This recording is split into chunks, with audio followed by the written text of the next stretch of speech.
The Terminator movie franchise has sent another entry into theaters. Arnold Schwarzenegger returns once again to his most famous role, and this time, Linda Hamilton joins him, playing the role of Sarah Connor once more. Wait, what? I thought her character died at the end of before Terminator 3. Huh. I'm Andy Farnsworth from KSL's Fan Effect podcast, and here's my review of Terminator Dark Fate. Fan Effect. Well, our favorite Cyberdyne model T800 promised, "I'll be back," all those years ago. And he's kept that promise now 3 different times. As someone who remembers seeing T2 in theaters and thinking it was awesome, I've gotten less and less enthusiastic with each entry into the franchise. And I never even bothered to watch Terminator Salvation once I heard some of the ridiculous plot lines. Needless to say, though I'll say it anyway, I wasn't getting my hopes up for what was going to be once I heard there was going to be a 6th film. I got a bit more interested once I heard James Cameron was involved. If you recall, he made the first 2 Terminator movies. Then when I heard Linda Hamilton, who played Sarah Connor, was coming back somehow, now you had my attention. So how is Sarah alive? It's easy. Terminator Dark Fate just straight up ignores everything that's happened since Terminator 2. And it's billing itself as the true sequel to that 1991 smash hit. The opening scene of Dark Fate is a direct link to Terminator 2 and is the catalyst for all the rest of the plot that follows. And speaking of that scene, it was a major geek out moment for me that you'll just have to watch it to understand. Dark Fate's main story revolves around a girl named Daniela, who lives in present-day Mexico City. Now stop me if you've heard this before. A human has been sent back in time to protect Danny from a Terminator, also sent to take her down.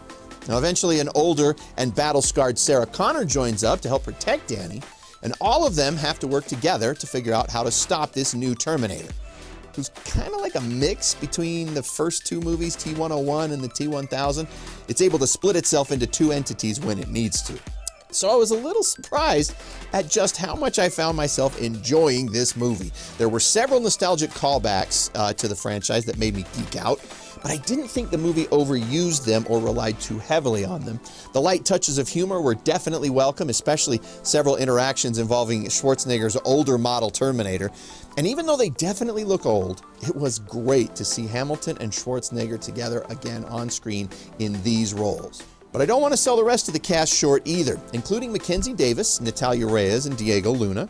And though I was skeptical as to just what story the writers could even tell, I thought they created an interesting path to move each of the characters forward and even reasonably explain how they came together in the first place. Even Arnold's Terminator robot manages to find some more growth, something I didn't even think was possible. Warnings are aplenty. This movie is rated R for lots of salty language, violence, and blood. And it is called Terminator after all. The runtime is only 2 hours, but to me it felt a little bit longer than that. I think there were some chase sequences that could have been cut without detracting from the movie, in part because, and I realize that we're talking about a movie where robots from the future come to the past to kill someone, because some of the fights and chases went a bit over the top and were kind of difficult to believe. Yes, I realize the irony in that. But overall, I thought Terminator Dark Fate was pretty awesome. I give the movie 3 out of 4 stars. It was a good return to the Terminator legend that made it popular in the first place. And even though you could check the boxes of what was going to happen, a Protector and a Terminator show up naked, you can't tell immediately who's good and who's bad. Both find the target, and then a series of fights, chases, and escapes follow. But you don't want to get away from too far from what's proven to work after all.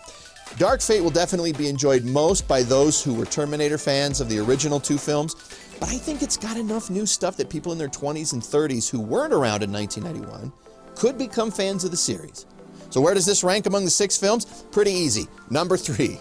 Short of crossing over with RoboCop or Back to the Future or Alien or something like that, I'm just not sure there's a way to top the first 2 movies in the film franchise. But I have no hesitation to say that Terminator Dark Fate is better than Terminator 3, Salvation, or Genesis. And it leaves the door open at the end for future entries into the franchise, although I can't imagine Schwarzenegger or Hamilton playing these roles that much longer. There's only so many ways, semi-plausible or otherwise, to explain an immortal robot's fake flesh aging the way a real-life actor's does. Hey, thanks for watching all the way to the end. Now's your chance to review me. Click like or dislike below and leave a comment. I don't ask you to agree, I just ask you to be respectful. And be sure to watch our other reviews on this same channel, and we invite you to check out our Fan Effect podcast on Spotify, Apple Podcasts, and Google Play Music, where we talk about movies, TV, comics, video games, and more. Pick your favorite one and search Fan Effect, that's EFFECT. We're also on Twitter and Facebook at Fan Effect Show. Remember, on Fan Effect, we love this stuff just as much as you do. Fan Effect.